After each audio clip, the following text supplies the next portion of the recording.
eleição na maior cidade brasileira expõe uma divisão clara na extrema-direita. As pesquisas divulgadas nesta semana mostraram o crescimento consistente da candidatura de Pablo Marçal, um coach que nasceu em Goiás e lá foi condenado pela participação numa quadrilha que roubava contas bancárias pela internet. Literalmente uma quadrilha de rouba-banco, só que via internet. Ele foi condenado em Goiás, não cumpriu pena porque houve uma prescrição. Na campanha de São Paulo, o coach Marçal cresceu na base de postagens amalucadas, ofensas, barulho na internet, enfim, todo tipo de truque que ele aprendeu, em parte, com os bolsonaristas. Usaram os mesmos truques lá em 2018. Bom, o Datafolha, que publicou uma destas pesquisas, mostrou que o candidato que tem apoio de Lula, Guilherme Boulos, está em primeiro lugar, 23%. O Marçal já vem em segundo, com 21%. Ele ultrapassou o atual prefeito Ricardo Nunes, do MDB, que ficou com 19%, Nunes, que tem apoio oficial do Bolsonaro. O Bolsonaro indicou até o vice de Ricardo Nunes. Bom, esse é o resultado da pesquisa dessa semana. O crescimento está aí, do Pablo Marçal. Ele cresceu tirando votos do Nunes, dizendo: eu sou mais de direita do que o Nunes. Então ele é mais extremista do que o Nunes.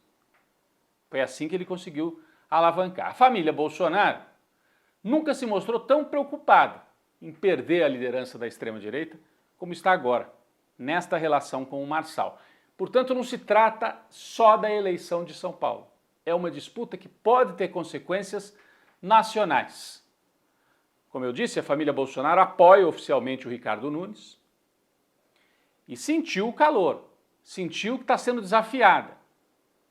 Eduardo Bolsonaro publicou vídeos, vários vídeos, acusando o Marçal de não ser suficientemente bolsonarista, não ser suficientemente de direita e de ter ficado em cima do muro em 2022. Nesse vídeo aqui, o Eduardo Bolsonaro lembra vários fatos, diz que o Marçal, em 2022, ele não apoiou para valer o Bolsonaro, não merece confiança. O próprio Jair Bolsonaro repeliu o Pablo Marçal numa postagem de rede social, porque o Marçal tentou se apresentar falando assim: porque nós, capitão, nós estamos juntos. E o Jair Bolsonaro falou: nós?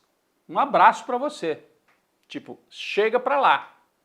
Então, a família Bolsonaro parece desesperada para conter o avanço de Marçal, porque teme que o Pablo Marçal tome o bastão da extrema-direita e seja uma nova liderança sem precisar beijar a mão da família Bolsonaro. Isso quer dizer que o Pablo Marçal é independente? Não é.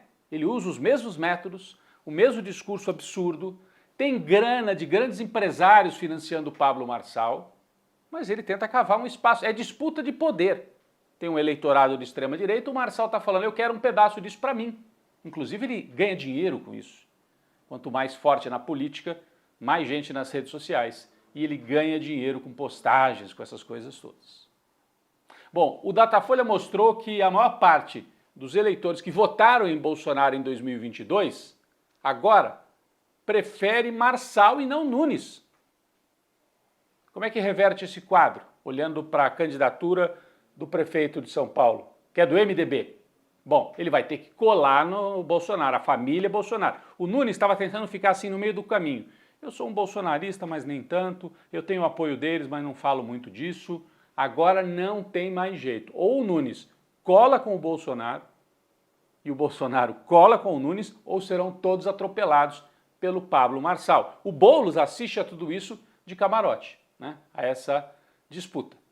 Já estão circulando várias denúncias contra o Pablo Marçal, essa história mesmo da condenação dele lá em Goiás, tem áudio dele conversando com outros integrantes da quadrilha, ou seja, ele participava mesmo.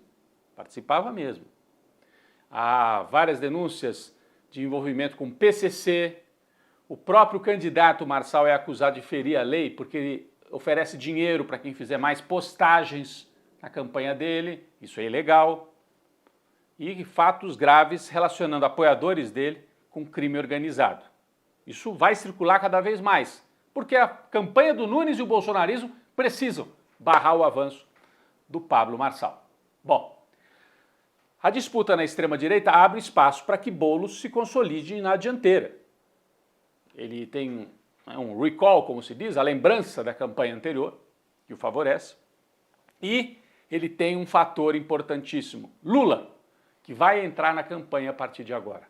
Vai para as periferias de São Paulo, Zona Leste, Zona Sul.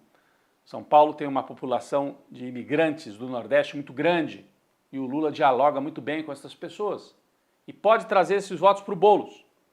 O Boulos tem um voto mais de esquerda e precisa desse voto que não é de esquerda, mas é um voto lulista. E com a entrada de Lula e com a Marta, que é a vice do Boulos na campanha, o candidato do PSOL pode se consolidar e deve se consolidar indo ao segundo turno, né? A dúvida, quem é que vai contra ele? O Ricardo Nunes ou o Pablo Marçal? O Nunes está numa situação complicada. Para ir ao segundo turno agora, ele precisa colar no Bolsonaro, como eu disse. Mas, se ficar muito vinculado ao Bolsonaro, ele perde, porque na capital paulista a imagem do Bolsonaro é forte junto a 30%. Os outros 60% rejeitam fortemente o Bolsonaro. Então, é um xadrez difícil na direita. O Boulos pode ser favorecido por isso. O Datafolha mostrou também que o Bolsonaro está em baixa em outras capitais. No Rio de Janeiro, Eduardo Paes, apoiado pelo Lula, lidera com mais de 50% dos votos. O bolsonarista Ramagem, delegado da Polícia Federal, tem 9% apenas. Pode ser uma surra em casa, porque é de lá que o bolsonarismo vem. Bom, em outras cidades, Belo Horizonte, quem lidera? Tramonte, um apresentador de televisão de programas policiais, é conservador, não é bolsonarista raiz. Ele tem 27% na pesquisa Datafolha. O candidato bolsonarista, Bruno Engler, está lá para trás, embolado com vários outros, com 10%. No Recife, João Campos, do PSB, com apoio do Lula, lidera com 76%. Lá é um passeio. O bolsonarista Gilson Machado, aquele que tocava sanfona com o Bolsonaro, tem 6%. Então, os apoios do Bolsonaro em capitais importantes significam pouco ou mais atrapalham do que ajudam. O ex-presidente Jair Bolsonaro corre risco de perder o controle da eleição em São Paulo e ser humilhado em várias outras capitais. Ficando mais fraco politicamente, ele corre mais risco de ser condenado e preso após as denúncias que a Procuradoria-Geral da República deve apresentar até o fim desse ano. A semana termina também com sinais de que o STF e Alexandre de Moraes não se curvaram diante das pressões, as tentativas de intimidação alavancadas por uma série de reportagens da Folha de São Paulo. Mostram trocas de mensagens entre assessores, no Supremo, no TSE. A tentativa foi mostrar, tá vendo? O Moraes fazia manipulação. Eram trocas de mensagens, no meu entendimento, normais entre funcionários dos tribunais. O bolsonarismo está usando isso para tentar intimidar o Moraes. O Supremo não se curvou, aliás, o Alexandre de Moraes abriu uma investigação e está querendo que a polícia investigue. Quem é que vazou essas mensagens? Um dos assessores mesmo? O Eduardo Talhaferro, que trabalhava com Moraes? Ou a Polícia Civil de São Paulo, que é comandada pelo bolsonarista Tarcísio de Freitas? Essa investigação ainda vai acontecer. Esta semana é importante a gente dizer que teve também a pacificação entre os poderes, né? O pacto entre executivo, judiciário, legislativo, para que as emendas parlamentares sejam mais transparentes, o orçamento federal. Esse pacto veio depois que o ministro Flávio Dino e o plenário do Supremo colocaram um freio e disseram: chega desta farra do Centrão e do Arthur Lira. Portanto, uma semana que termina uma vitória, também nesse caso, do Supremo Tribunal Federal. Foi uma pacificação, mas o Arthur Lira teve que enfrentar alguns freios e sai com menos força ao fim desta semana.